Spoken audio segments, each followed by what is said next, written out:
Hello and welcome into the Sporting Pod. Along with Mauricio Ruiz and Tony Allegretti, I'm Cole Pepper. Coming up today, we're going to talk about the twists and turns of the U.S. Open Cup, the first ever of its kind game coming up in the USL, and if we will be changing any rules in soccer and the thoughts going into those. But first, want to invite you to become a member of Sporting Jacks. Just go to sportingjacks.com. It's absolutely free to become a member. You get discounts on club merchandise, invitations to VIP events, enter to win contests, and the opportunity for you to put down your season ticket deposit on the men's and women's pro soccer returning to Jacksonville. Just go to sportingjacks.com to become a member. Gentlemen, cup sets continue. I know, Tony, that you are a huge U.S. Open Cup fan, and you love it when the underdog gets something done. I do, and it's been a goal fest recently.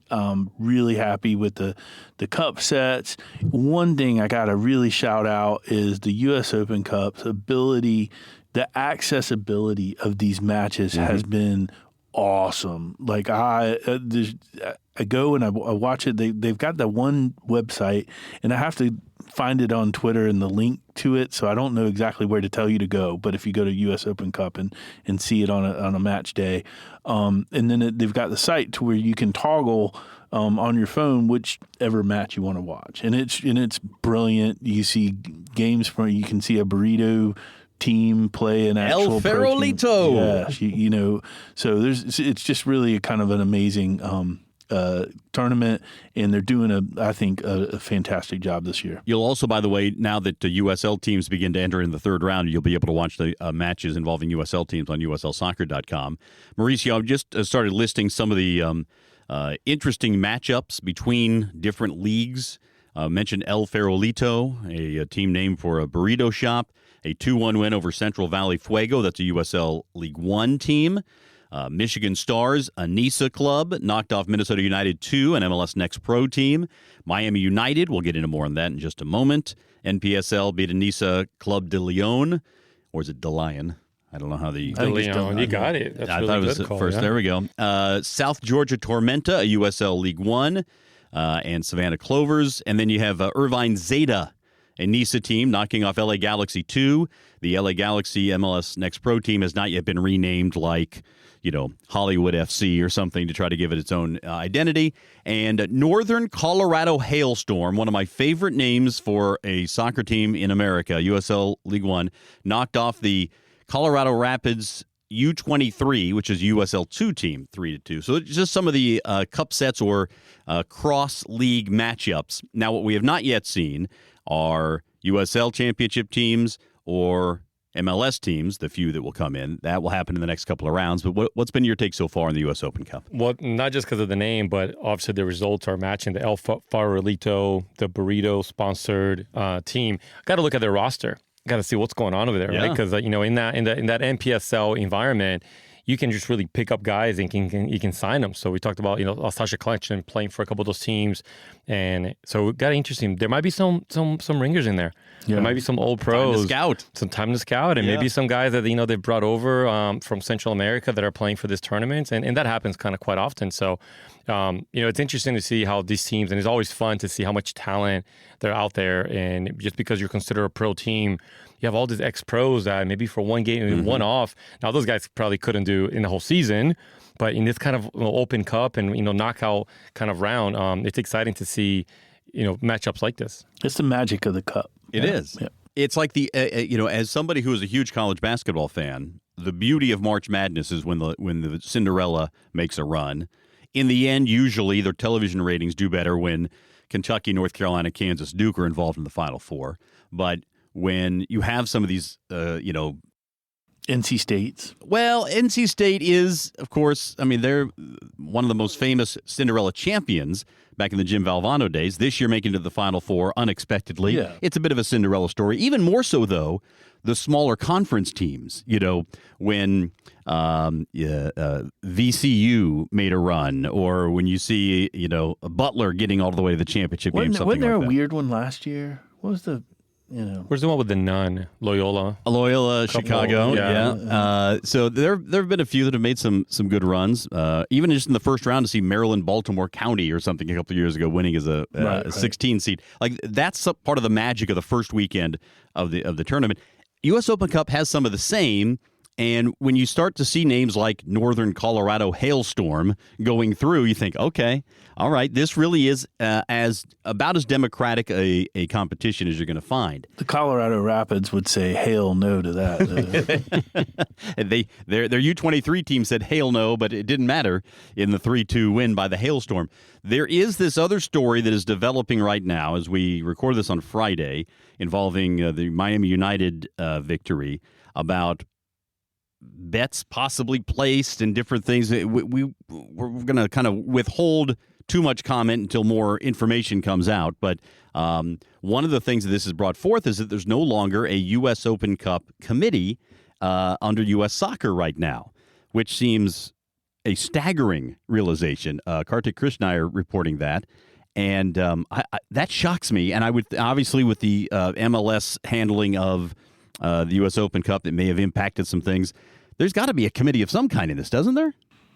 I mean, yeah, you got a team, a burrito sponsored team running amok and knocking out professionals. I mean, like it's a thing for sure, and it's super interesting to me. I mean, like sports gambling is really just kind of I guess it's in its infancy a bit. Yeah, in this country anyway. Right, in this country. But I do know, like, in the past, there were some countries that would bet on USL Championship, and it's just like, man, it's so weird to me that you would invest, because you think you know what you're talking about. I think when you gamble, that you would do that. Now, having said that, I did see some of the accumulator bets that were online for some of the early rounds in the sort of parlays that had cup sets from amateur teams beating pro teams, and it was kind of staggering, the payouts. Like people really made a lot of money because they knew soccer and they knew ball and they knew this was possible,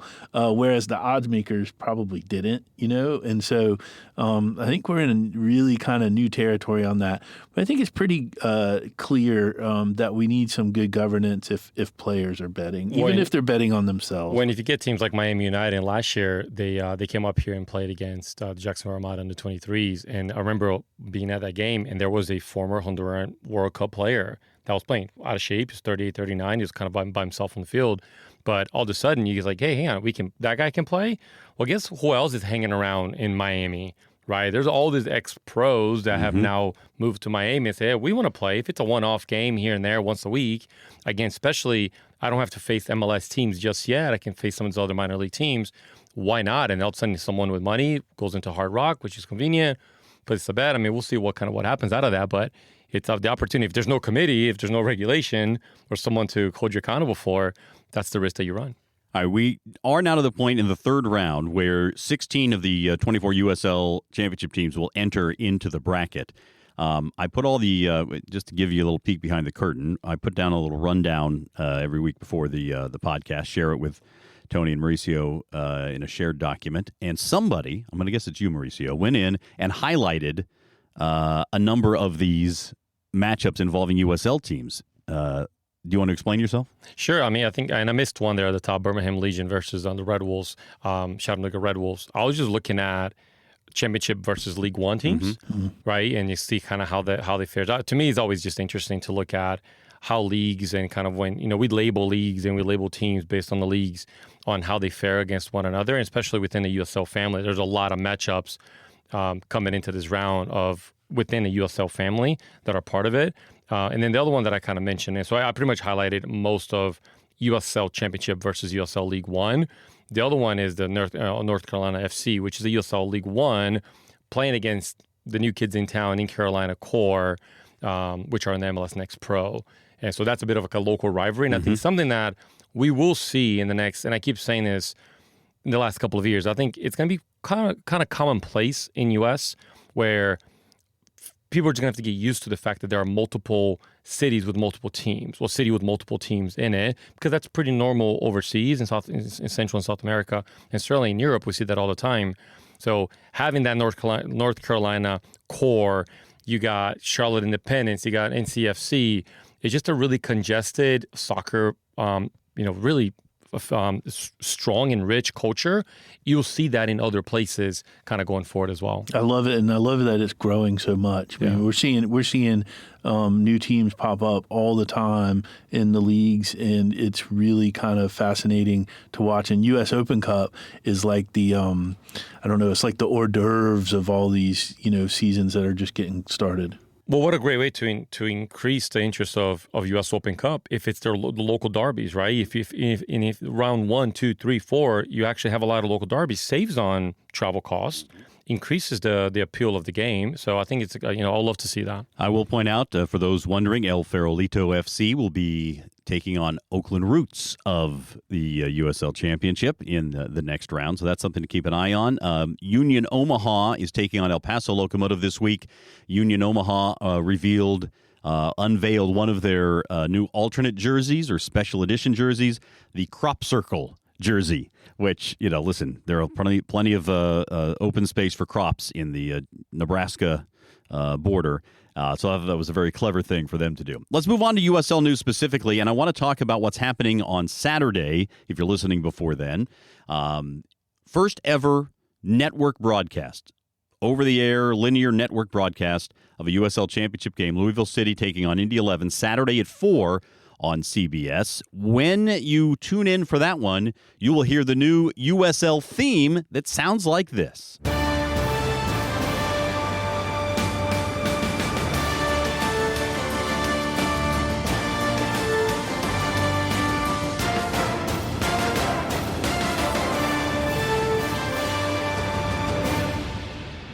Picture Cole with his shirt off and a Jack's USL flag. High winds rolling through. Now they got to play this as players are walking in. I mean, that's exciting. Yeah, I like it. That kind of gives you like that goosebump feeling in stadium. That's really cool. It has a little bit of the NFL and CBS sort of flavor to it, a little bit, but then it gets a little more epic. It gets a little more romantic, if you will. That's neat. It's a big step forward. I mean, it seems like a small thing, but they went out and worked with a composer who has worked with an extensive list. Johnny Cash. Has worked with Johnny Cash. I stopped reading when I saw that the composer worked with Johnny Cash. And has good enough. NFL exactly. on CBS. I don't even have to hear the song. And NCAA themes and all these other things. So here it is. This is the USL theme that you'll hear probably more in the future as well with some of these other games going on. As we mentioned in a previous podcast, 2 college basketball towns the day of the Final Four, and it's the lead-in to the Final Four this game on CBS, which will, of course, carry the Final Four. So it's a great position for the USL Championship to be in. We were, Mauricio and I, at a career day held on this past week, held by the Gator Bowl Sports and Gator Bowl Charities. It was for high school students, and it was held at Edward Waters University, but it was for high school students. Mauricio, I felt this was a little different experience than the career fair that we did with the Icemen a couple of months ago. First, there were some really impressive high school kids that we met while we were there. Also, a lot of them who were, as you would expect high school kids to be, still trying to figure out what they wanted to do, what they wanted to be. One of my favorite interactions, and Tony, you'll love this, not 15, 16-year-olds don't always keep it up to date on things the same way that we might. But this trio of high school girls came over to us, and I said, "Oh, do you know about Sporting Jacks?" And they said, "No."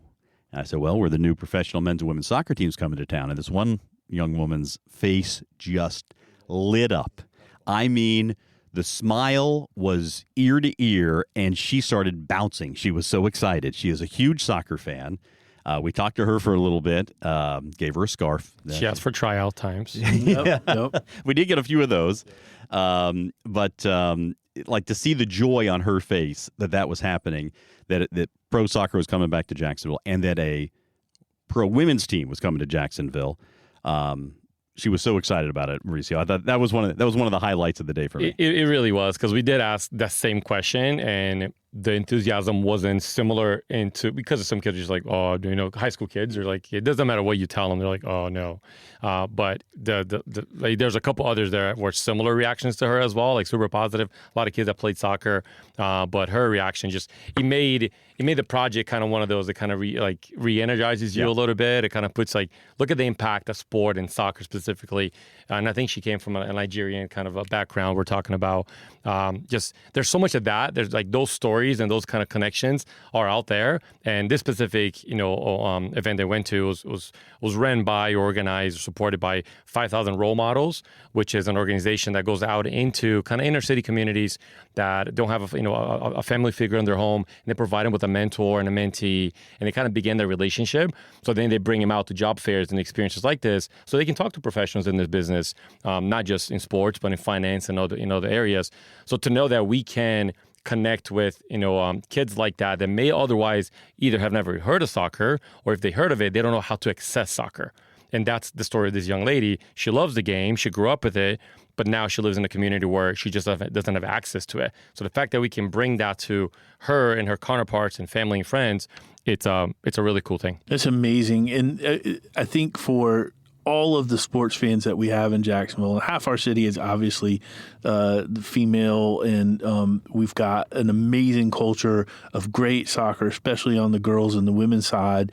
And they've never had professional role models in the market over all these years. The billions that we're spending on sports and all that, and we've got in the city, we've got no professional women's sports, and that I think is going to be a huge sort of sleeping lion when we get this thing started. Yeah, I think so too. All right, finally, a topic that sort of came up in a conversation Mauricio and I were having in the office. I had a friend of mine in town from England this week, and he's a big Arsenal supporter, and so Mauricio and he had a lot to talk about there.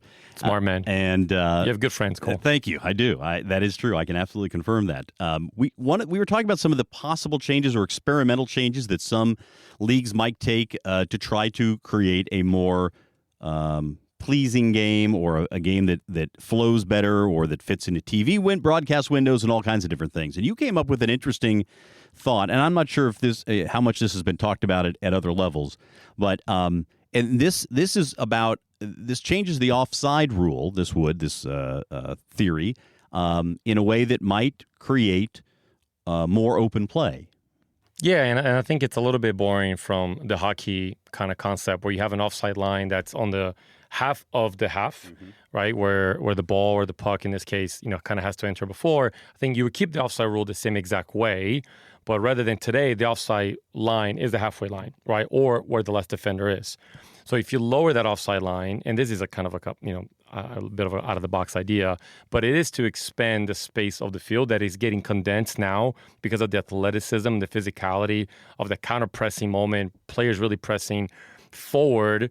But then if you have players that are left in behind you that are still left on sides, that might expand the game a little bit. I think the game has this kind of cycles of momentums, whether it's information or the way they occupy spaces. So now if you expand the offside line a little bit from the halfway line to maybe 10 or 15 yards into the defensive half, now defenders have to change their habits, right? Some of them might still continue to press the ball, because if you press the ball properly as a group, then the players that are left behind you aren't an issue, right? That's kind of what you're taught. If there's good press on the ball, the long ball is not in play. But if you have players that are fast, that are 10, 15 yards behind the line of the last line of defenders, and they're still left on sides, it might change behavior, right? It might give teams also an opportunity to kind of sit back in a little bit. So this isn't talked about. This is more of like kind of a crazy idea out of the box thought that I would have on, if we were to change the game and change the dynamic of the game because of how fast and athletic and speedy the game is, you would create more space. and it will make the game a little more attractive. If scoring goals is the most entertaining thing about the game from a natural fan, how do you create more goal-scoring opportunities? Almost bringing in the fast break more into play. Exactly. The counterattack. What you see Liverpool do so well, even Tottenham now, when they break, oftentimes they look like they're on a counterattack while they're in possession because they attract you in, they tuck you in, and Man City does it differently, right? They kind of progress the ball within lines all the way up to the goal. I mean, they almost like walk the ball in, right? It's like they connect 30, 40 passes. Liverpool doesn't do that oftentimes, right? They build out of the back, they attract you in, but when they break the first or second line, it looks like they're on a counter. Everyone ahead of the ball just breaks so fast. That would create those opportunities a lot more for other teams. Tony, any thoughts on that one? I know this is kind of the first time you're being exposed to it. I think I've been on the record on this podcast and saying I don't really like changes to the laws. I think they're called changes. I think they're I'm not comfortable with change. I'm from the old days. I think I remember even being offsides. Like if you were even, you were off. That's clearly not anymore. You used to be able to throw the ball to the goalie. Like there were some like really kind of cool ones that have been improved, but for the most part, I don't like any of these that you're talking about. We had talked previously about the sin bin rule that was proposed. That's the Everton dugout. Yeah, or headquarters. Either way. What about extra time rules? How about in regular season, instead of playing 15-minute periods after things are level, as you would in, say, a U.S. Open Cup match, and instead of just calling it a draw, what about a sudden death situation to create additional opportunities? Yeah, I'm not a big fan of that, having been a college coach for a long time. And that is the rule in college. If you're tied, and there's different dynamics of that when you're talking about student athletes and travel in the middle of the night and resources. I just think it creates a euphoria to the game that takes away from the quality of the game because all of a sudden, because what you see where that would get multiplied is that today, even City, you watch City Arsenal the other day and in a 0-0 draw. Even City, the most possession-style team, you would argue, in the last few minutes, what are they doing? They're dumping the ball in the box, right? Because Arsenal's kind of blocking it in, and there's really only a couple of different ways tactically that you can break a low block and putting the ball in the box and creating a little bit of chaos. That would be like everybody all the time during sudden death. And while that might be super entertaining on players or for fans, and maybe that's kind of the kick, like I don't think players and coaches will really like that too much. Tony, would you like to do your old man shaking his fist at the cloud? Get off my yard with your changes. And then finally, I think this is one, Mauricio, did you put this one in? Or was Tony to put this one in? International clubs' interest in the U.S. Yeah, I think that's more of, you start looking at relationships that international clubs are having in the U.S. market, right? And I just spent some time down at IMG where the GA Cup's happening, where you have Flamengo and Sporting and Arsenal and Man U. They're down here, the U15s and U17s, and they're playing. And I asked some of the international clubs, because they're super accessible, what do you make of it? Because the teams here, the youth American teams, they are beating some of those teams, and even some of the Mexican teams that are there, Pachuca and Atlas. They keep talking about the competitive nature of the sport here. And the quality of the players are just rising. They still feel there's a technique and there's an understanding of the game that's a little behind the eight ball, but they're really humble about it. The player profile that we build here in America, if you can join with a development of an international club, the opportunity for bridging the two, and so the interest level from a player acquisition in the U.S., we've never sold more and developed more players, but we're still behind, right, in comparison. So I think there's a lot of international clubs that are looking at the U.S. market and said, how do we tap in there? How do we get right of first refusal? That's where the relationships and partnerships will come in. It's not official, it's not exclusive, but if we're going to give you resources on how to develop players, because we have the know-how and we do it in Europe, you guys are maybe a little behind the eight ball, but you have the athletes, right? Like you have the human resource to do it, not just by numbers, but actual quality as well. They just want rise of first refusal, so they can tap into that. Yeah, I think you're spot on that, and it's a lot of it's just identifying raw athleticism, because they're recruiting such young ages right now that you can get a kid who you can mold and train and get training. But if they're just a natural athlete that you can tell is going to be a specimen, that's a huge win, and you can bank on that. It goes both ways too, doesn't it? I mean, you're talking about having relationships within the broader global football community. Whether it's finding a friendly, a preseason friendly somewhere along the line, or finding a spot for a player who needs to find playing time at a different level. Having those, even if they're loose and not necessarily formal, but even including formal partnerships, that can make a huge difference. Well, you look at the commercial play in there as well, right? We're the U.S. today is the number one consuming soccer country in the world, right? You look at FIFA.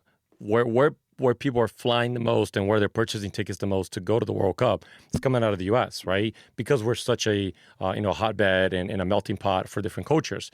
But if you kind of go back to to the player development piece of it, you look at Van Dijk, right? I mean, Van Dijk 6'4", 6'5". You know how many Van Dijk physical body types we have here, but they're just playing other sports. Mm-hmm. It's a 6'4" wide receiver and running back and basketball player and the power forward. And they're all over the place, right? I mean, even you look at point guards in basketball or quarterbacks that are agile. And if those kids start moving, if we can build Van Dijks here left and right from a physical capacity standpoint, Erling Haaland, right? You're looking at those kind of players that are just massive. We have them here, probably more than where they're coming from, given the population of this country and the athleticism and really the infrastructure to build athletes. If we can just give them a soccer ball early, go into some communities that currently right now are not being tapped into, and bring in the knowledge of actual development, we can tap into something tremendous here. And I think international clubs have seen that. Yeah, it's going to be something we're going to follow for sure as a storyline as Sporting Jacks gets closer to launching into the first season, and it's going to be fun to follow along. Gentlemen, great to be in the same room with you once again. Oh, Cole, it's been great. And thanks to our host, Jim Stone. They do such an awesome job. Chris is killing it. He is, absolutely, all the time. We want to remind you, if you haven't already, please subscribe to this podcast on your favorite podcast platform, Apple, Spotify, Amazon Music, and or YouTube. And to become a member of Sporting Jacks, just go to sportingjacks.com. Follow us on social media. Most of the time, it's sporting_jacks. And if you have a question or a comment that you want to have us bat around, please email us at thesportingpod or just sportingpod at sportingjacks.com. sportingpod@sportingjacks.com. Very sporty. Very sporty. For Mauricio Ruiz and Tony Allegretti, I'm Cole Pepper. Thanks so much for listening to The Sporting Pod.